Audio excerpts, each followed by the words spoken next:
Good morning. Thanks, y'all, for being here. My name is Andy Brown, I'm the Travis County Judge. Over the past 48 hours, Travis County experienced an extremely deadly and destructive flood event. I want to start by thanking the first responders, dispatchers, road crews, utility workers, and volunteers, and people, citizens, residents, who have exercised extraordinary bravery over these past 48 hours. You've saved countless lives, sustained hope in the darkest moments, and will continue to do so in big and small ways over the days and weeks ahead. For all the people and communities that are impacted, we stand with you and are doing all that we can to support you. I want to thank the National Weather Service for sending out alerts before, during, and now after the bulk of the storm. Heavy rains fell across the region, especially in northwestern Travis County, triggering widespread flash flooding largely along Sandy Creek and Cow Creek, starting sometime around midnight on Friday, building throughout the night into the morning. This led to homes, cars, and people being washed away. I spoke just this morning with folks. I went out to visit ESD1 and the other ESDs that are helping them out there out near Nameless Road along Sandy Creek. They showed me the people there. The firefighters showed me multiple houses, trailers largely that had been washed away, just simply pieces of them down the creek, cars along with them down the creek. I met four guys that live sort of across the creek. There were about 10 trailer homes there. They all survived, but they had a very scary night where water was coming into their trailers, and they didn't have a way a way to get out. Their cars also had been washed away. They were in a tough situation. They told me that they received alerts about 12 noon before this all started, about midnight, and then alerts throughout the night as well from the National Weather Service. I spoke with ESD1 firefighters who helped evacuate people from the second floor of a house. The first floor was full of water. People were in the second floor. They helped them evacuate. I think that story repeats over and over the hard work of these first responders over the last couple of days. By Saturday afternoon, we had confirmed the deaths of 4 individuals. I think you'll hear more about that from others due to this event. 1 person in the Briarcliff area, 3 additional fatalities that ESD1, I believe, responded to in that area. There were 3 separate incidents, I think. Search and rescue operations are still going on this morning. The team at I joined them at their 8 a.m. briefing this morning where they divided up where they were going to be walking, largely along Sandy Creek, to look for folks up and down the creek. It's about, my understanding, it's about 18 miles of creek between the top and where it hits the lake. Austin Travis County EMS, you'll hear from them today. They responded to dozens of water rescues, most of them concentrated in western portions of the county near Cow Creek and FM 1431, where, again, mobile homes were swept away and residents were forced to deal with rising waters in the middle of the night. In response, I signed a local disaster declaration for Travis County on Saturday morning. My understanding is the governor has also added Travis County to his declaration of a disaster and has asked the federal government for assistance for this area as well. This helps us to activate mutual aid resources, coordinate with the state and federal partners, and accelerate emergency response and recovery efforts. We also launched a countywide emergency response operation that included activation of ESD1 and an EOC out there, deployment of medical and mental health response teams, and establishing a reunification center for families searching for missing loved ones. At the height of the storm, the National Weather Service issued additional flash flood emergency warnings for portions of Travis, Williamson, and Burnett counties, including the I-35 corridor. Some areas received over a foot of rainfall in a matter of hours. Low water crossings were quickly overwhelmed, and floodwaters caused extensive damage to roads, bridges, and homes, particularly in the western region of Travis County. And then late on Saturday afternoon, Travis County received an alert from the LCRA, the Lower Colorado River Authority, that flood operations had begun at Tom Miller Dam on Lake Austin. So they opened floodgates to manage upstream inflows and advised downstream residents to take immediate precautions as flows increased significantly and water levels rose rapidly along the Colorado. This action was necessary to preserve structural safety and reduce upstream flooding and added, of course, to the complexity of what everybody was dealing with downstream. Travis County worked alongside the Texas Department of Emergency Management. We've got Cody here today from TDEM, who has provided us lots of support and been a great partner in this, as well as working with surrounding Central Texas counties that also face dangerous flooding, evacuation orders, and ongoing water rescues. As for the catastrophic floods in Kerr County, Travis County is proud to have served as part of the coordinated effort that included Texas DPS, Texas Parks and Wildlife, Texas Task Force 1 Hilo Group, the Texas Military Department, and the U.S. Coast Guard, and of course TDEM. We deployed a Starflight helicopter with 1 pilot, 1 nurse, and 1 paramedic that completed 6 missions and 2 hoist rescues, moved 9 patients to a collection point, all in over about 4.5 flight hours. Throughout all of this, our first responders, dispatchers, road crews, utility workers, and volunteers exercised extraordinary bravery. I cannot thank this group of folks for their courage enough and for their quick actions. As we move forward, I want to reiterate that this disaster is not over. While floodwaters seem to be receding in many areas, the rain seems to be slowing down. Damage assessments, debris removal, and recovery operations will still take days and weeks. And we're still, I believe, under a flash flood watch until 7 p.m. today. So just, the same things we always urge folks: never drive into a low water crossing, especially during a storm. This had catastrophic consequences, I think, for some people in Travis County, and it's just something that you should never do still to this hour. Listen to your phone alerts. Make sure that you have an evacuation plan, especially if you live near a creek, even if it's dry, and use that plan if the National Weather Service or others recommend to evacuate. Stay away from flood-damaged areas today and tomorrow unless authorized to return. Report hazardous conditions or missing persons to our emergency hotline. And continue to monitor Travis County social media and emergency websites for shelter information, aid registration, and road closures. You can find up-to-date information at traviscountytx.gov/emergency, including recovery resources. So we've been through a lot the last few days, but we're Travis County, and we're going to get through this together. We are committed to doing everything possible to protect lives, help families recover, and rebuild stronger than before. And I'm going to pass it on now to the Sheriff, Sally Hernandez. Sheriff? Thank you, sir. Yes, sir. Yes, ma'am. Sally Hernandez, Travis County Sheriff. People in our community have been utterly devastated by this sudden, unexpected flooding that took place. My heart goes out to each and every one who has suffered such great loss. As flash floods hit on July the 5th, our 911 call center experienced a surge in calls. The timing of those calls paint a picture of when floodwaters hit the affected communities. At 1 a.m., TCSO dispatchers received 49 calls, and by 3 a.m., that number spiked to 112. Flood-related calls continued to come in steadily for hours after that. We were fully staffed for the 4th of July weekend, so we pivoted those resources, our patrol deputies, to respond to the 911 calls. Floodwaters rose so quickly that roadway access to many of those callers were completely cut off. Deputies assisted with rescue efforts throughout the early morning hours. As daylight came and devastation became very painfully evident, we continued rescue efforts, and our special response team went door to door checking on the welfare of all of those 911 callers that called in during the overnight hours. Unfortunately, our agency also assisted with recovery missions.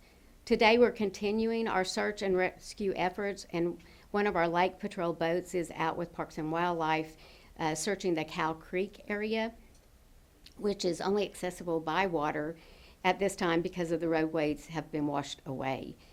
Our special response team, along with the Travis County Parks, are assigned to barricade roadways to keep people from driving into unsafe areas and to help prevent looting.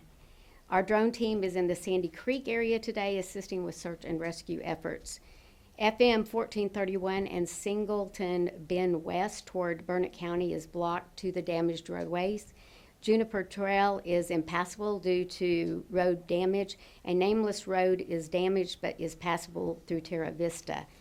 I'm grateful for everyone that you see up here and their roles that they have played in trying to help our community. But what I'm more grateful for is the way that our community comes together and helps each other get through these really hard times. Thank you so much. Eric? Yeah, good morning. I'm Eric Carter. I'm the Chief Emergency Management Coordinator for Travis County. Again, I'm like the judge. It's okay. Hats off to the first responder agencies out at the Emergency Service District 1 and all across the county. They really stepped up in what is a no-notice holiday weekend to respond to a very critical incident. Of course, we're all thinking about the folks in Kerr County, but as we know locally, we also had some loss of life. So hats off to those folks, and again, our hearts are going out to them. From the Emergency Operations Center and here, the emergency management team, our sole focus in the first 24 to 48 hours is support to our first responders. Sheriff Hernandez was eloquent in telling you how she and the team have responded from the law enforcement side. Also, our public works team working hard, and we've got some folks here along with our parks folks and our transportation and natural resources department working yeoman's hours, doing everything from road safety issues, road closures, all the way to, again, search and rescue. So that's been our initial focus. While they'll continue that focus in the field at the ESD out in Lago Vista, we expect here we're going to be making our transition over to the recovery. We're getting to where we're going to get that incident stabilized. Now we're going to be moving into recovery. So right now, one of the initial needs folks need to understand.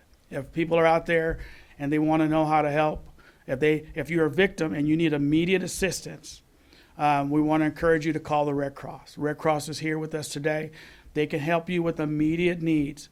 By later this afternoon, we'll be putting out additional resources.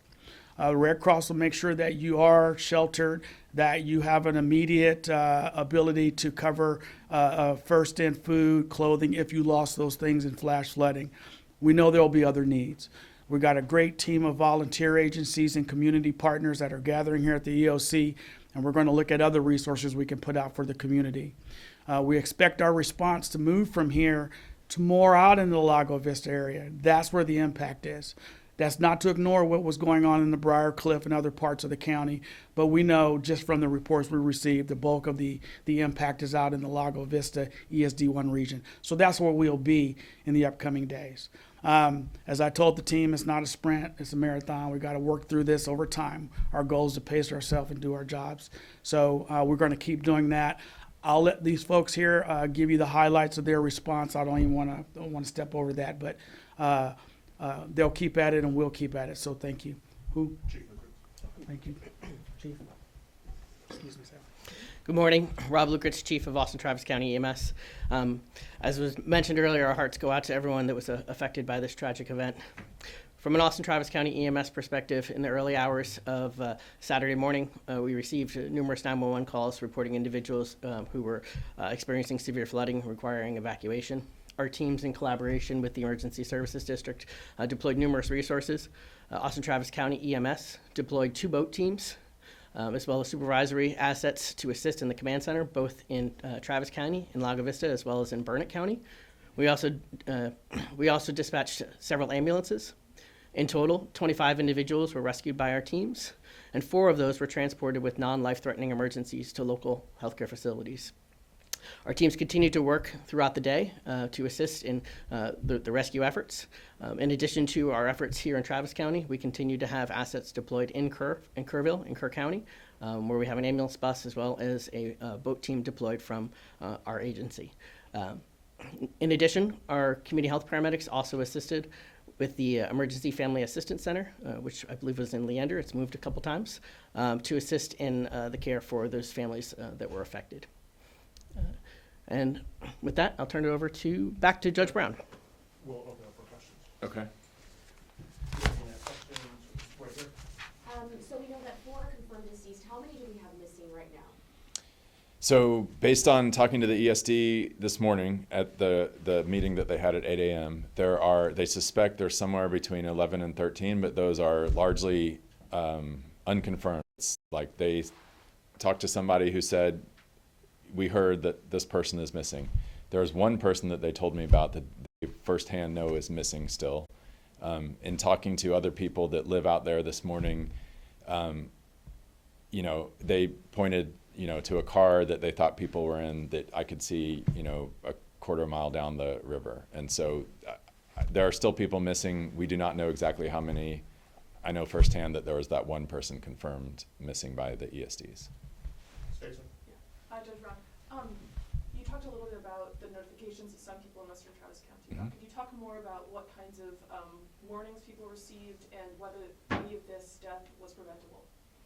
Yeah, so I can tell you what I have heard that people have received, and then I don't know, Cody or anybody else, if y'all want to come up, please do. My understanding is that there was an alert from the National Weather Service sometime around noon on Friday.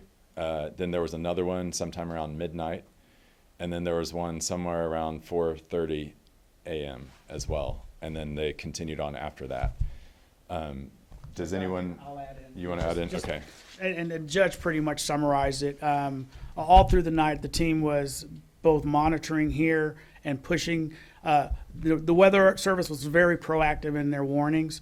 We even called them a couple of times and said, we see problems. Can you issue a warning? And they did those warnings. So from a notification using the integrated public alert and warning system, those things that were firing off your phones, we were getting the message out. So very happy with that.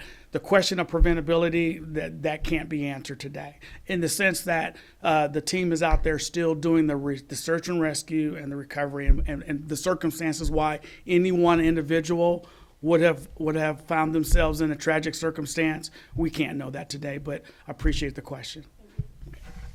Follow-up, Celia? I know that we had mentioned that this was somewhat unpredictable, this came unexpectedly, but we do know that at least our meteorologists were forecasting that flash flooding could come in the northwest area of Austin. We know that this happened in creek areas. How predictable was this actually? Did this really sneak up on you? Is there anything that we could have done to protect human life? I think the best thing that we can do is send those alerts out. That iPod system is very effective. It gets, my understanding of the technology, Very correct me, targeted, yep. if your cell phone is in that area, you get an alert. It's not like Warren Central Texas where you have to sign up for it. Some people get it, maybe some people don't. That is a very robust system, and my understanding is that the National Weather Service gave people many warnings, and obviously your news station did as well. Next question. Follow-up? Yep, very good. Follow-up, Mhm. was were people that were deceased, did they originate from a home or a vehicle? Talking to the ESD this morning, they don't know where they originated from. My understanding is that at least 3 of those people they thought separate incidents in different areas, but they don't know the circumstances of how they got there. Right here. Did you have any communication from the governor's office in the preceding days to the storm? In the preceding days, I did not, no. Judge, and just to be Yeah. clear, and we do have TDM here. TDM regularly, when there's any weather system, and Cody, please jump in if you need to, regularly holds statewide conference calls to all jurisdictions to make people aware of the risk of a given weather system. As we approach that weekend, the risk for this area was really down to the south, and ultimately the people down in Kerrville, unfortunately, they got it, and that's where that focus was.